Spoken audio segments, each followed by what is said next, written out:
Queridos pais do Senhor Jesus, um vídeo diferente. Eu quero que você assista no canal do YouTube do Felca. Ele fez um vídeo intitulado Adultização. Extremamente importante, urgente, para que vejamos o que tem acontecido por trás das telas. O que seus filhos estão assistindo e você talvez não esteja percebendo. Eu só conhecia o Felca por alguns vídeos dele mesmo rindo, zombando de suas próprias características físicas. Mas esse vídeo é mais do que um vídeo, é mais do que um react, é um documentário. Eu vou colocar o vídeo do Felca. Pai, irmãos, mãe, amigos, Brasil, vocês precisam assistir esse vídeo. Analisou o uso da internet por crianças e adolescentes no Brasil. Camila. Ei! Eu já fui comer das duas. Crianças em roupas de banho, crianças pequenas, mesmo crianças nuas, predadores da internet. É isso que eu tô vendo, né?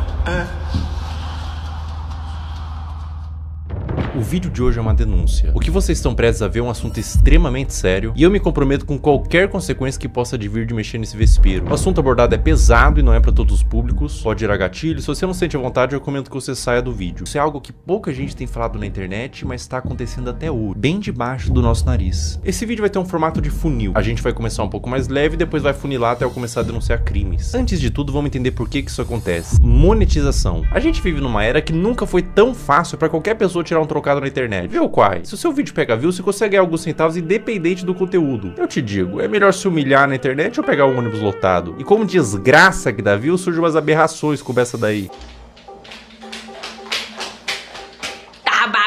Quai, seu app de vídeos imundo. São tantos vídeos igual esse que daria um vídeo inteiro só desse movimento de pessoas desesperadas. Mas a parada deixa de ser engraçada e se torna criminosa quando os pais envolvem os filhos menores de idade nesse desespero por monetização, expondo e produzindo conteúdo em cima deles, adultizando ou até sexualizando. A gente vai transcorrer todos esses assuntos tirando eles da sombra, trazendo à luz. A minha intenção aqui é causar mudança, isso tem que acabar, mas antes vamos ver umas paradas esquisitas, só que não é criminosa. Sobre a adultização ainda, crianças que falam e agem como adultos. Temos, pasmem, empresários mirins. Quando você começa o seu dia sendo uma pessoa produtiva, parece que o dia isso é muito importante, muito isso é muito importante. Então, isso é um problema pra quem tá na escola também, porque exato. Meu dia na escola, tipo assim, já começa com o pé esquerdo já. Eu durmo na escola.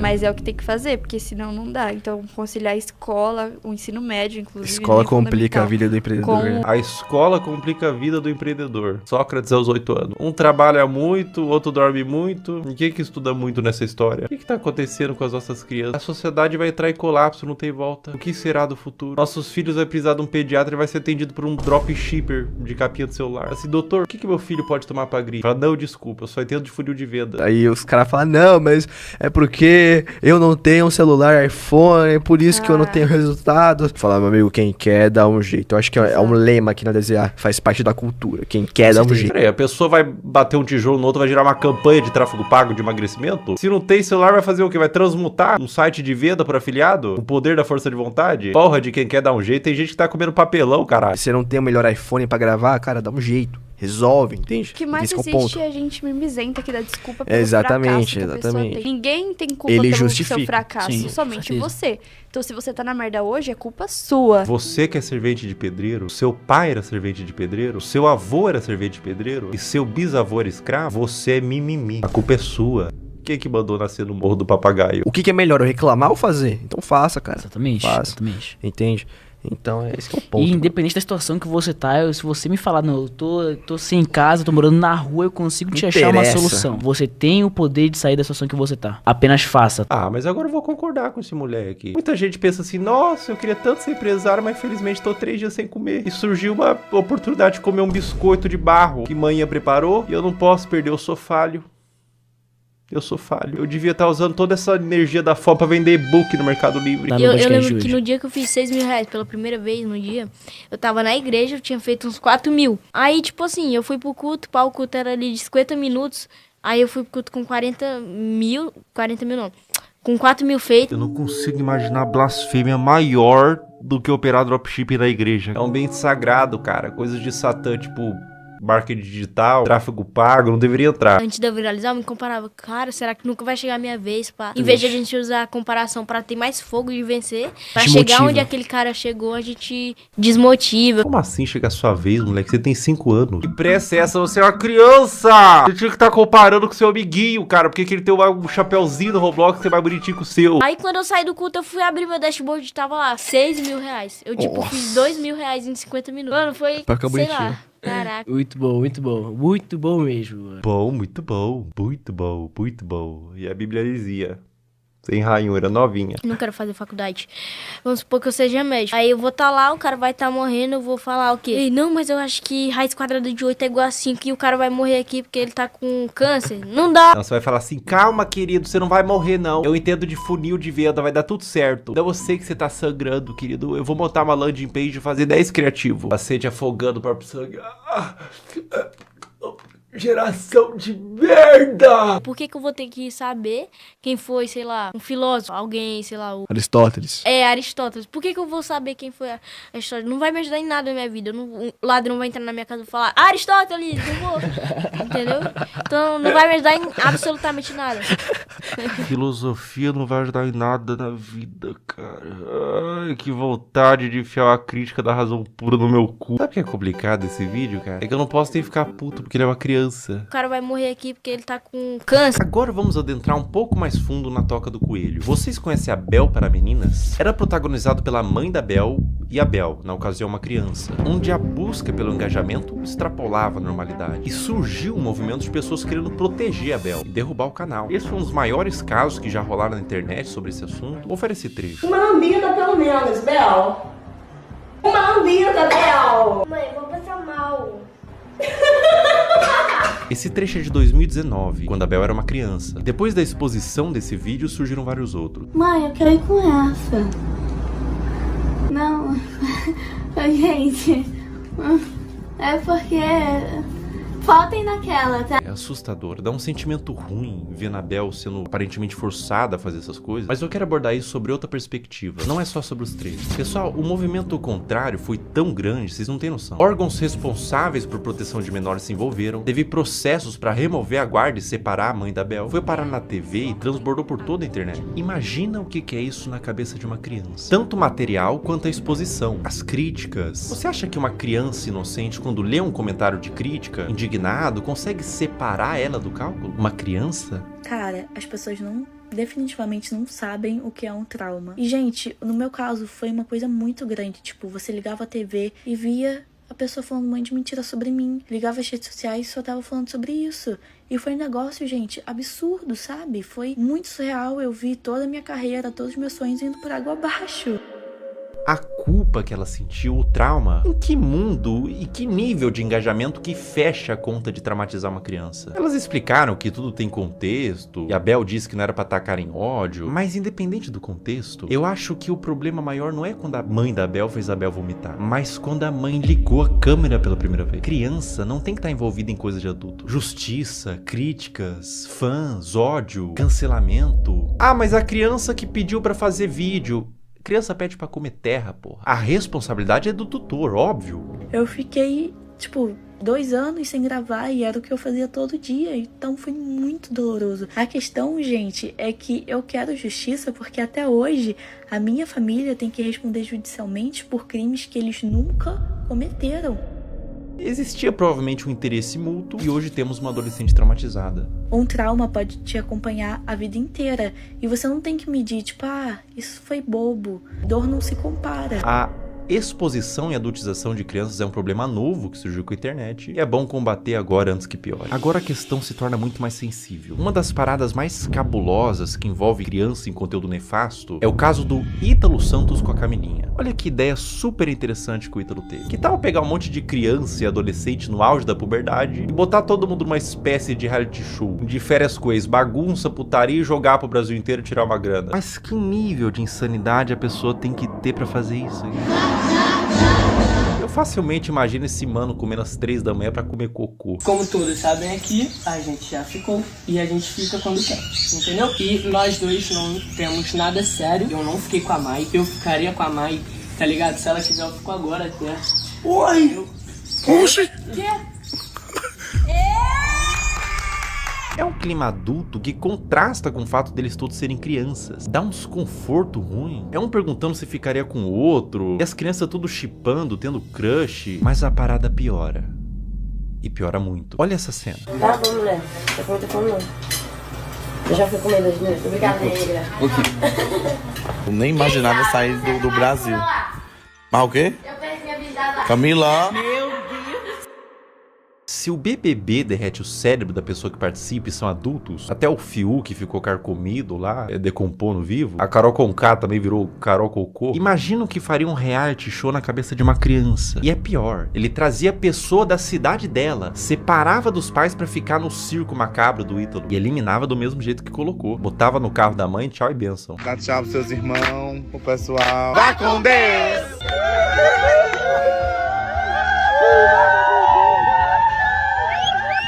Tchau, meu amor! Tchau! Irmão, se eu tivesse pintado de azul, olhasse ao redor, tinha o Ítalo Santos, com o iPhone na mão, cheio de adolescente, gritando: vai com Deus, vai com Deus, vai com Deus. Eu ia me perguntar, aonde foi que eu errei?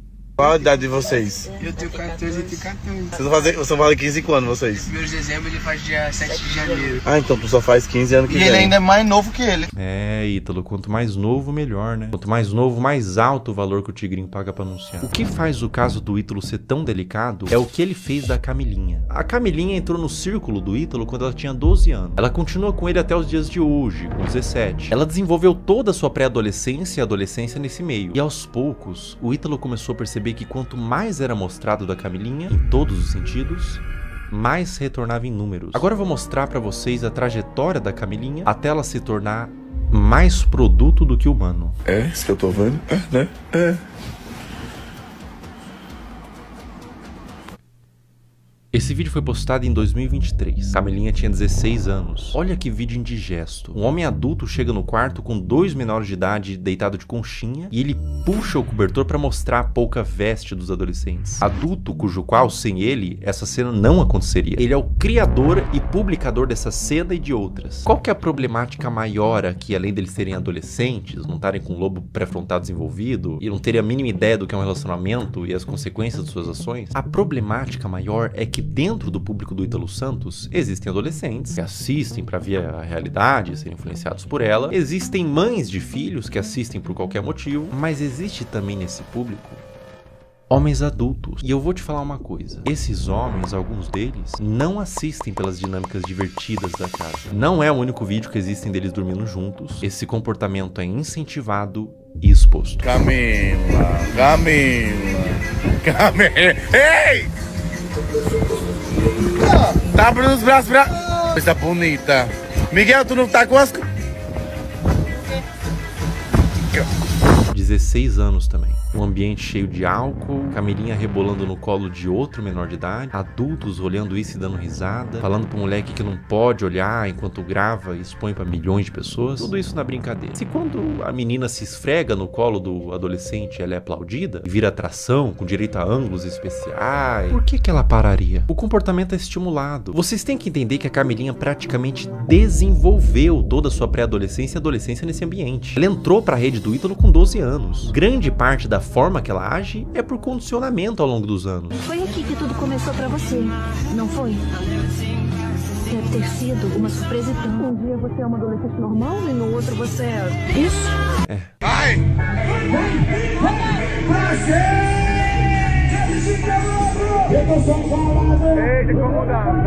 16 anos. O que o Ítalo puder extrair, ele extrai. Ela faz show pra adultos de mini saia, danças sensuais, público consumindo drogas, álcool, homens adultos na plateia que pagaram pra ver a grande atração do circo, uma menor de idade sexualizada. Pela expressão dela no início, ela tava exausta, não tava confortável em continuar. Uma questão pra você: enquanto ela dança,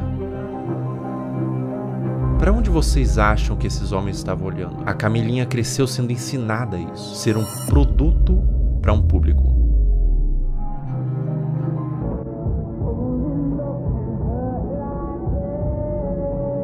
17 anos, a Camilinha foi exposta a um procedimento cirúrgico, implante de silicone nos seios, um pós-operatório enquanto ela estava dopada, sendo filmada para o público, que aplaudia e incentivava mais procedimento estético. Quão aterradora é o efeito que toda essa exposição e adultização vai ter na cabeça dessa criança. Agora vamos retroceder um pouco no tempo. 13 anos. Tá tirando a roupa, rebolando pro pai, sentando com força.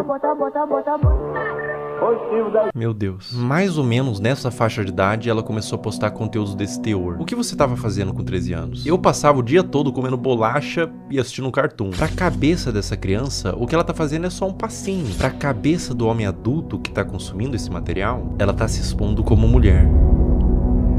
É por isso que existem os responsáveis da criança, adultos que sabem como adultos pensam, para limitar o quanto a criança se expõe na internet. Mas o que acontece quando não tem nenhum adulto responsável por trás? Quer dizer, tem muito adulto, mas nenhum responsável. E a vida da Camilinha continua, sem nenhum tipo de punição pelas partes responsáveis. Mais festa com ela se sexualizando, mais vídeos escancarando a privacidade da menor, mais conteúdo mostrando a polpa dos glúteos e exibindo o resultado do silicone, mais ambientes adultos com álcool, droga, tudo pela visualização, tudo pelo número. Enquanto tem número, tem show. Enquanto tem show, tá tudo bem. Mais público de homens pedófilos, sendo atraídos por todo esse material quase pornográfico, tudo pelo número.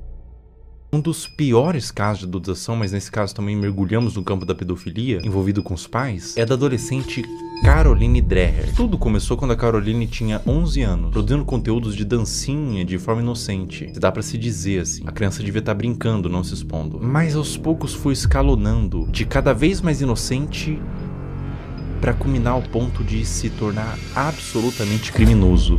É uma das coisas mais asquerosas e corrompidas que eu já vi na minha vida. A partir daqui o vídeo fica extremamente sensível. Quem administrava a produção da Caroline era sua mãe. E aos poucos ela foi recebendo comentários de homens adultos que queria que mais fosse mostrado. O que uma mãe poderia fazer? Ela poderia denunciar, remover o comentário, bloquear para resguardar a criança. O que essa mãe fez?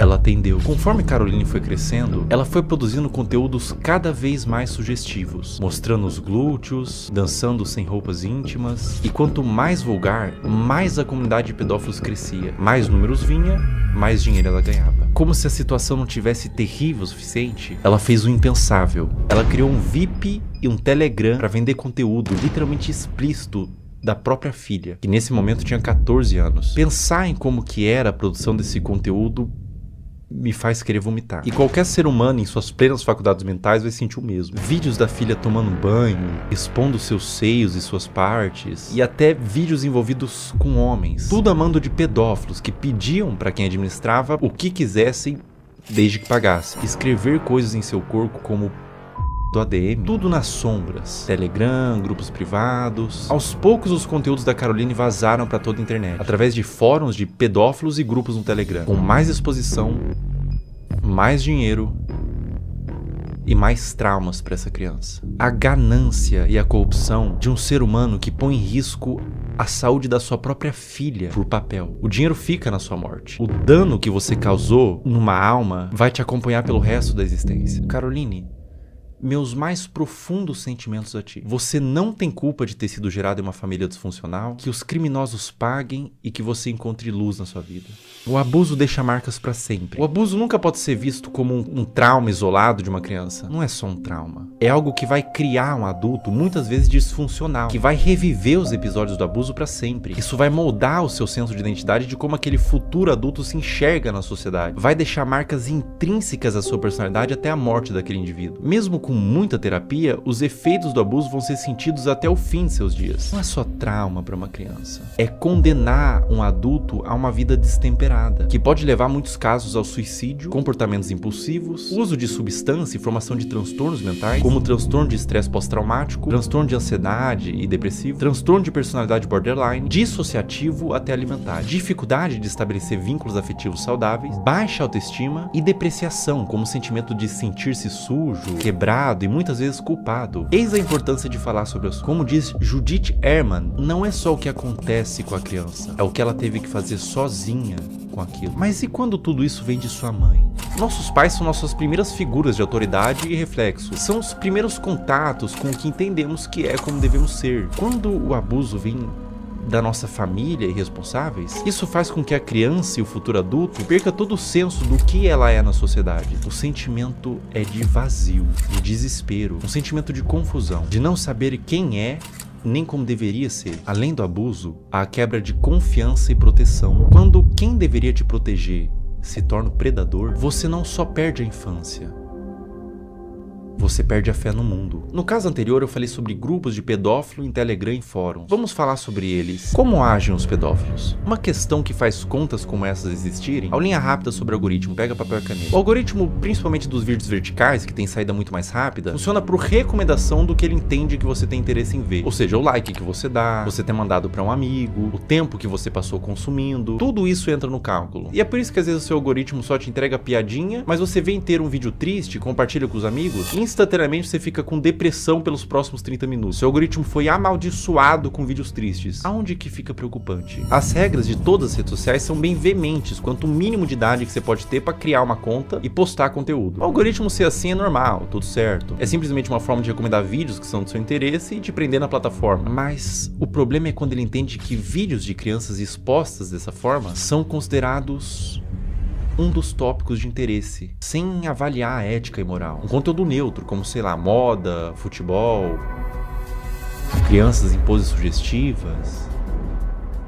Entende o que eu quero dizer? Sem qualquer tipo de restrição. Ou seja, o algoritmo sabe que esses vídeos existem, sabe que tem consumidores e une essas duas coisas. Um prato cheio para pessoas mal intencionadas. Como eu observo que deveria ser, é que as redes deveriam sinalizar esse tipo de conteúdo, não monetizando e banindo, punindo os que fazem, não colocando no caldeirão de sopa dos recomendados. Olha como é de extremo fácil acesso para uma pessoa mal intencionada buscar esse tipo de conteúdo. O algoritmo entende que é conteúdo de crianças em formas sugestivas e propaga para quem interessa. É como se estivesse fazendo vista grossa pra isso. É claro que é um robô, mas o robô é feito por seres humanos. E é completamente inaceitável pra mim que na era da inteligência artificial não tenha sido aplicada ainda uma forma de detectar esses vídeos, seja pelos comentários que sempre é cercado de coraçãozinho e sugestão de como pode ser mais explícito, ou pelo próprio conteúdo em si. Má intenção ou descaso? Isso é extremamente preocupante e urgente. Essa mudança em massa em todas as redes sociais não tem que acontecer para amanhã, nem sequer para hoje. Tem que acontecer para ontem. Eu vou mostrar na prática como funciona e eu aviso de antemão. O que vocês vão ver agora é absolutamente sensível, para não dizer asqueroso e assustador. Eu tô com meu celular em mãos e a gente vai criar uma conta do zero e condicionar o algoritmo. Vou seguir, curtir e quase sem esforço vocês vão ver o algoritmo todo tomado por crianças em exposição. Essa natureza de algoritmo educado, para isso a gente vai chamar de algoritmo P. Todas essas contas que vocês estão vendo nos comentários são de pedófilos. Esses pedófilos se comunicam por inúmeros códigos. Vou falar um deles. Você tá vendo que eles estão falando trade? Essa palavra trade em inglês significa troca. Isso literalmente significa que eles estão procurando outros pedófilos para trocar conteúdo pornográfico de criança. O movimento que esses pedófilos fazem é abrir um desses perfis que estão pedindo troca, trade, seguir, enviar DM e compartilhar esses materiais. Eu faço um apelo para todos os pais que publicam conteúdos inocentes de seus filhos na internet. Procurem nesse exato momento se tem algum comentário falando trade ou troca. Se tiver, você e seu filho ou sua filha estão sendo alvo desses criminosos. Quando mandam GIF, Telegram ou link em bio, significa que esses criminosos possuem na sua bio do Instagram um perfil no Telegram onde tem uma comunidade que compartilha o que eles chamam de CP, que é uma sigla para Child Porn, em português pornografia de criança. Por que GIFs? Porque são mais difíceis de uma autoridade rastrear o conteúdo do que dígitos. Esse, por exemplo, que eu tô mostrando é de um perfil de uma menina de 8 anos brasileira que caiu na malha do algoritmo P. Pessoas de todo mundo, Índia, China, Rússia, Brasil, Estados Unidos, usam a aba de comentários dela quase como que um ponto de encontro para esses pedófilos. Para vocês terem noção da grandeza do problema que a gente tá lidando, descer nos comentários desses perfis, absolutamente todos, olha só, todos os comentários são com esses GIFs. Até o último comentário, ou seja, a maioria das visualizações, likes e seguidores é composto quase que todo de pedófilos. E ela tem mais de 100k de seguidores. Os pais vendo isso, vendo engajamento, sabem do que se trata, mas deixa acontecer. Ou até incentiva ou manipula a filha para ela fazer conteúdo pelas visualizações e pelo retorno monetário que o perfil da filha gera. Um processo retroalimentado pelos pedófilos e pelos pais. Uma mistura de ganância e perversão, onde existe uma vítima inocente. A criança. Além de que é muito comum pais que fazem o mesmo com as filhas comentem nos perfis de outras crianças pra atrair esses pedófilos pros perfis delas. Eu disse que era extremamente pesado e que retorce o estômago pra qualquer pessoa normal que vê isso daqui. É doentio. O Brasil é um dos maiores produtores desse tipo de conteúdo de pais que sexualizam as filhas. Eu precisaria de um sociólogo para falar com mais autoridade, mas eu atribuo no meu senso comum que venha pela desigualdade social e falta de punição. Os pais querem ganhar dinheiro, são perversos. A criança vive num lar desestruturado e os pais não são punidos. Abrem contas, monetizam e alimentam um pedófilo. Tudo errado. Não deveria ser monetizado e não deveria ser espalhado. E no cerne disso tudo, boa parte da culpa vem das redes sociais, que permite que isso tudo aconteça. Se nada mudar, vítimas continuarão sendo feitas.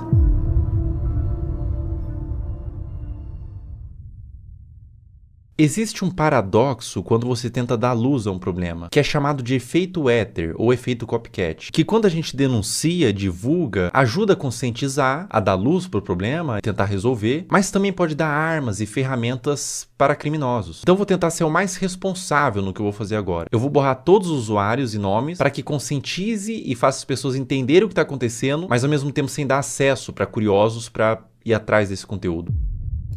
Bom, vamos ver aqui. Eu vou criar uma conta do zero, primeiramente. Botar um nome aqui qualquer, teste, uma senha. Ó, pessoal, tô criando uma conta do zero, colocando senha, uma conta nova no Instagram zerada. Ou seja, o algoritmo, num primeiro momento, ele vai estar zerado. Ele vai estar um algoritmo padrão. Criando a conta. Tô com o meu celular aqui. Em tempo real a gente vai fazendo, tá? Ó, pessoal, basicamente é o seguinte. Eu dei like, primeiro buscando pelos nomes, né? Girl, Kid e tudo mais. E fui dando like nos conteúdos que eu achava que eram mais sugestivos, tá? E daí você vai ver agora o que acontece no meu algoritmo. Eu vou scrollar, ou seja, não tô mais pesquisando nada. Eu vou só scrollar o meu Reels e olha o que acontece no meu Reels, veja bem. Esse é um movimento que um pedófilo faria. Ele tá ensinando o Instagram que ele tem interesse nesse tipo de conteúdo. Então, aparecem uns conteúdos genéricos ali de humor, comédia e tudo mais. Mas começa a aparecer uns conteúdos de crianças, tá? Aqui já começa. Link em bio, trade Telegram, link em bio. Ali ele colocou até o nome do Telegram, link em bio, link em bio, link em bio. Ou seja, era um vídeo que talvez seja inocente, mas ele caiu na malha do algoritmo P. Então ele foi para esses pedófilos que todos eles têm um algoritmo parecido com esse, onde eles condicionam para receber esse mesmo vídeo, né? E é assustador porque eles pegam um conteúdo que é inocente e transformam num ponto de troca mesmo. Olha, link em bio, todos os comentários, você vê que todos os comentários são assim. Ó, e daí quando você entra no Instagram, quando aparece link bio, na bio da pessoa tem o grupo do Telegram pra fazer essa troca. Ou seja, tudo a céu aberto, tudo feito dessa forma debaixo do nosso nariz, sabe? Será que é tão difícil pra plataforma buscar esse conteúdo, entender o que tá acontecendo, punir essas pessoas, por exemplo, que estão botando link em bio? A pessoa bota esse GIF, tem um Telegram, tem um perfil assim, não teria como ter uma forma de fazer com que essas contas não existam, né? Me parece fácil de fazer essa mudança, mas aparentemente eles não tiveram ainda essa preocupação. Cara, quando você entende o que está acontecendo aqui, quando você percebe que não é um público consumidor desse tipo de material, que gosta, não é um público limpo, são criminosos, são pedófilos assistindo isso. Quando você entende isso, dá vontade de vomitar, sabe? Se você tentar olhar por essa ótica dos predadores procurando esse tipo de material, não é fácil, cara. Não é fácil continuar vendo isso daqui, tá? Não é fácil. Compartilhe o vídeo no Instagram, homens adultos mandando corações, link em bio, outros homens adultos, trade, troca, link em bio.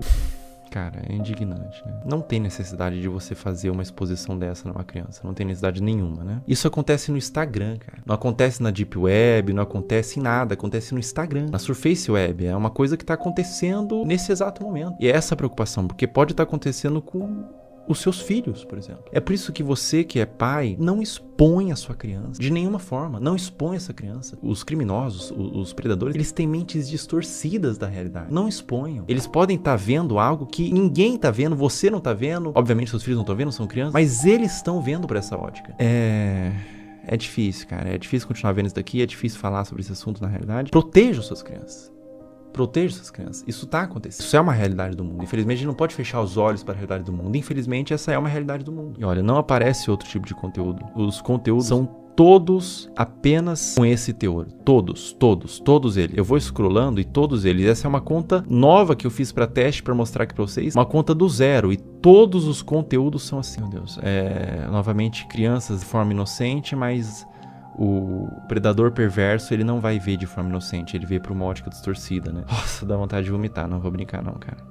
Não vou brincar com vocês não, dá vontade de vomitar, cara. Eu não entendo a necessidade de filmar isso e postar, né? Eu não entendo a necessidade de filmar. Bom, ou só pode ser uma malícia. E acontece um movimento como aconteceu com a Caroline, né? Com a Caroline Dre. E elas entendem que esses conteúdos dão mais visualização, porque é um público formado por pedófilos, existe um público interessado, e deles começam, os pais mesmos, os responsáveis, começam a mostrar mais dessas crianças que são vítimas, na realidade, da garra de predadores e de pais que permitem o acesso a esses predadores, né? Então, a pessoa que tem uma conta como essa, que tá no algoritmo P, por exemplo, como eu tinha dito, você percebe que o algoritmo entendeu que existe uma filia, que não são vídeos relacionados, ou seja, tipo, ele gosta de praia, então são vários vídeos de praia, ele gosta de dança, vários vídeos de dança. Não, são vários vídeos diferentes, de naturezas diferentes, uma na praia, uma em casa falando, com um teor que agrada esses criminosos, sabe? E essas crianças, essas contas de perfis de crianças estão sendo utilizadas para promover trocas de pornografia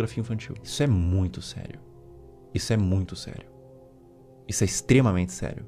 Isso é extremamente preocupante. Está acontecendo agora. Toma cuidado, pessoal. Proteja suas crianças, proteja os seus filhos. Não exponha na internet, não exponha de nenhuma forma, na realidade. Criança é pra estar brincando, não pra estar mexendo com a internet, não pra estar produzindo conteúdo, não pra estar se formando uma imagem pública. Ela é pra estar brincando e se desenvolvendo, não produzindo conteúdo, nem que não seja um conteúdo desse teor. Não exponha no geral, porque por mais que seja um conteúdo inocente na sua concepção, os predadores podem não ver dessa forma.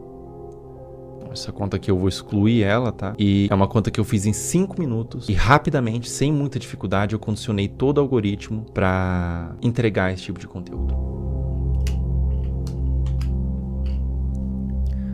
É um assunto muito delicado, é um assunto aversivo de ser falado, é um assunto que causa repulsa, mas ele tem que ser falado. Infelizmente, é um assunto que acontece em pequena e grande escala, de forma menos ou mais problemática. Acontece desde uma exposição, desde uma adultização, crianças se portando como adultos, até crianças sendo sexualizadas de fato, né? É doentio. É doentio, é completamente doentio. Então eu convidei uma psicóloga que é especializada em casos de criança e quero fazer umas perguntas para ela. Olá. Olá. Tudo bom? Tudo bem? Como a exposição nas redes sociais desde a infância pode afetar o desenvolvimento dessa criança? A criança, ela está em processo de formação e ela precisa aprender a diferenciar o que é privado e o que é público ao longo do desenvolvimento dela. E ela acaba sendo exposta a conteúdos de adulto quando ela está num meio midiático e em redes sociais. E aí essa separação não existe mais. Ela está sendo exposta a conteúdos que não são diretamente desenvolvidos para ela, né, especificamente. E a mídia, inclusive, muitas vezes, para seduzir a criança, ela usa de elementos infantis, como desenhos, como muitas vezes o som, para atrair essa atenção. Enquanto essa criança ela ainda não desenvolveu habilidades importantes para discernir se aquilo é adequado para ela ou não. E isso acaba influenciando a formação da identidade dessa criança enquanto sujeito, enquanto pessoa, e ela acaba se perdendo muitas vezes de uma essência, a gente fala de uma formação de dentro para fora. Essa criança busca pela curiosidade se construir, e aí ela está sendo muito exposta e vindo muito de fora para dentro. Então, entender tudo isso nos ajuda um tanto a nos colocar. Historicamente, a gente evoluiu para entender de fato o lugar da criança, a gente continua lá negando a existência dessa criança e expondo a conteúdos de adulto que não são conteúdos voltados para uma infância que seja respeitada. A partir de qual idade é recomendado que uma criança tenha acesso à internet? Até os 2 anos de idade é recomendado que ela não seja exposta à internet, a nada de tela em nenhum momento. A partir dos 2 até os 5 anos, que ela consuma 1 hora por dia, no máximo, com supervisão do adulto. E a partir dos 5 anos, isso aumenta para 2 horas, ainda com a supervisão do adulto. Essa pergunta é extremamente pertinente, né? Já vivi situações no trabalho de pais dizendo, mas a criança só come se eu coloco a tela. Adolescentes que, quando a gente vai escrevendo situações ansiogênicas, com uma preocupação excessiva, a hora que eu vou olhar, vamos olhar o consumo da internet diário, são 10 horas, são 13 horas por dia. Então, isso é uma exposição extremamente que não cuida da saúde deles. Eu tenho alguns vídeos aqui para te mostrar. Nesse vídeo que eu vou te mostrar especificamente, ela tem os seus 15, 16 anos. Ela chama Camilinha. Quem produz o conteúdo é o Ítalo Santos. Acreditando nisso, é isso que eu tô vendo? Né? A Camilinha, ela tem 16 anos, 15 anos nesses vídeos. Ela começou muito jovem, com 11 anos, então ela se desenvolveu naquele ambiente. Vê esse outro vídeo, por exemplo. Camila. Ei! Inclusive, ele faz shows onde ele apresenta a Camilinha. Nesse frame, ela tinha 15 anos.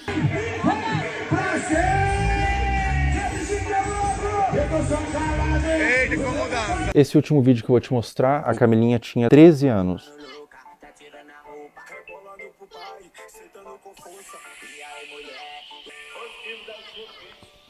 Vamos lá, acho que tem muita coisa aí, né?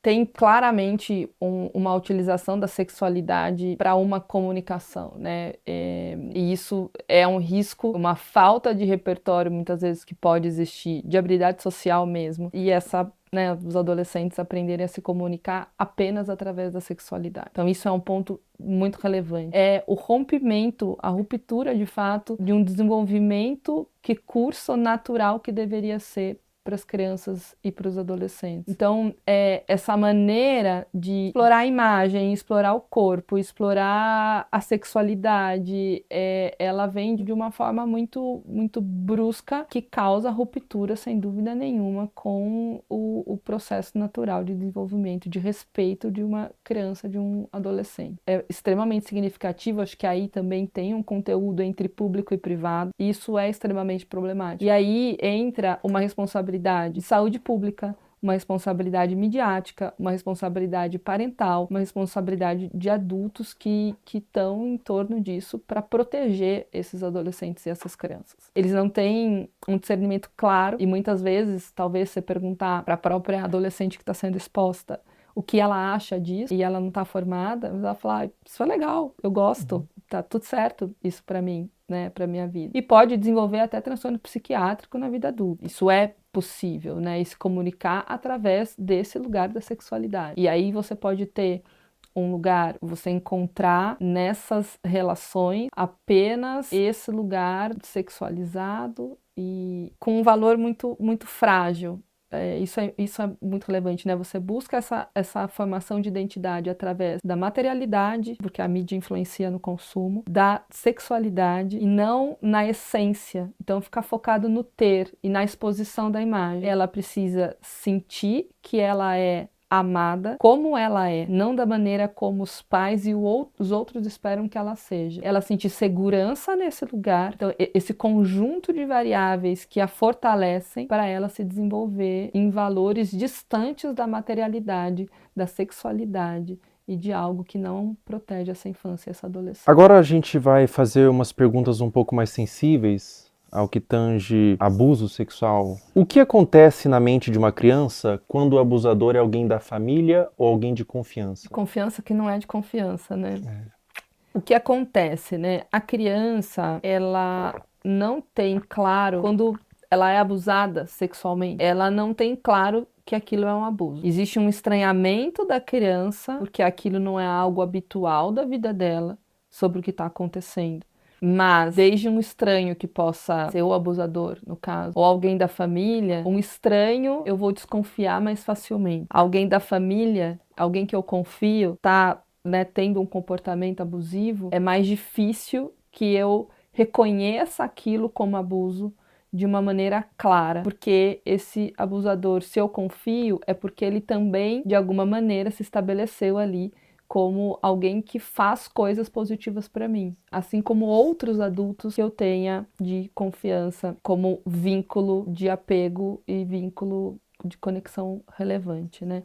Então, o que acontece é que ela fica na dúvida e o seu lugar de insegurança, porque você passou por uma situação na sua vida em que era seguro passou a ser inseguro, né, e você não teve esse reconhecimento, demorou às vezes anos para compreender aquilo, te torna um adulto inseguro no futuro.